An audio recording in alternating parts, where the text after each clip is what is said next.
The abandoned house, the mystery that no one wants to solve.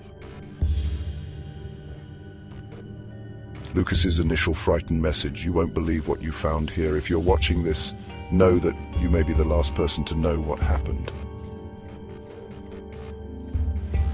The story begins with Lucas, a curious young man who, after watching several videos about haunted houses, comes across a case that awakens his insatiable curiosity. The abandoned mansion was a mystery that had haunted the town for years. It was said to be cursed and that its residents had disappeared inexplicably. The locals avoided even looking at the house, as they believed that anyone who approached it would never return. But Lucas, always skeptical, couldn't resist going in, because if it was a matter of honor to solve that riddle, he knew that if it wasn't him, no one else would have the courage. The first thing that struck him when he arrived was the profound silence that dominated the environment. There were no signs of life.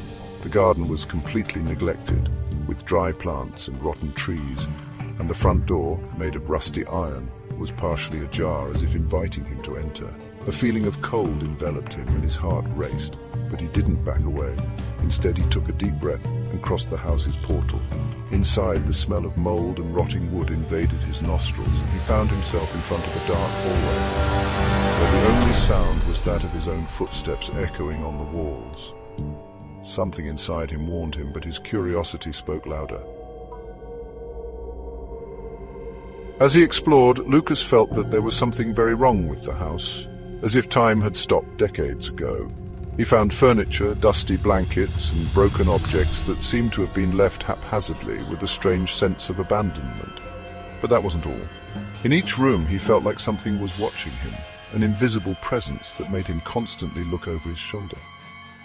As he entered a larger room, an old painting caught his eye.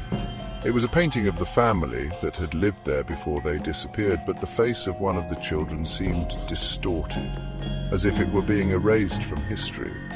It made him uneasy, but he pressed on, determined to delve deeper into the mystery.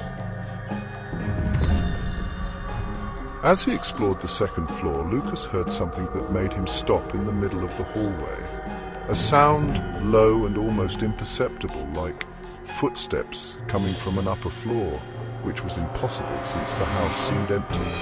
He moved cautiously, trying not to make any noise, but as he turned a corner, an old dusty door caught his attention.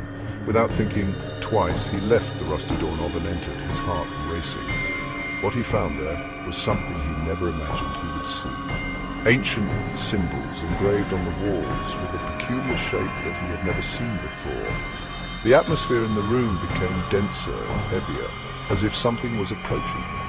It was then that, as he turned to leave, he picked up a metallic sound, as if something was being dragged downstairs.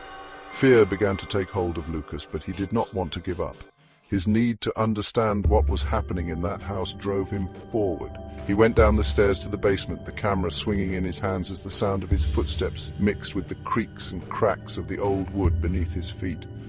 With each step, the cold increased, and the feeling of being used more intensely.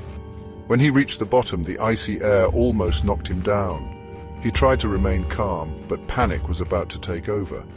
It was then that something moved in the shadows. Something big, something that shouldn't be there. A figure suddenly appeared, standing at the end of the hallway, barely visible but with a fixed, piercing gaze. The figure was getting closer and closer, and Lucas's fear turned to the ground. He tried to back away, but his feet felt noticeably heavy, as if the ground was sticking to him.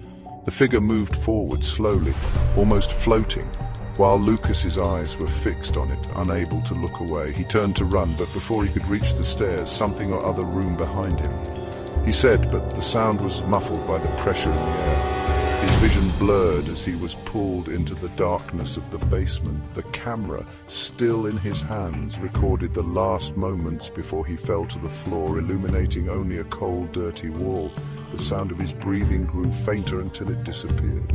Now, in absolute silence, the camera was turned off, but the feeling that something remains there, waiting, never gone. The house continues to await its next victim. The story will always be a warning to those who dare to challenge what they do not understand.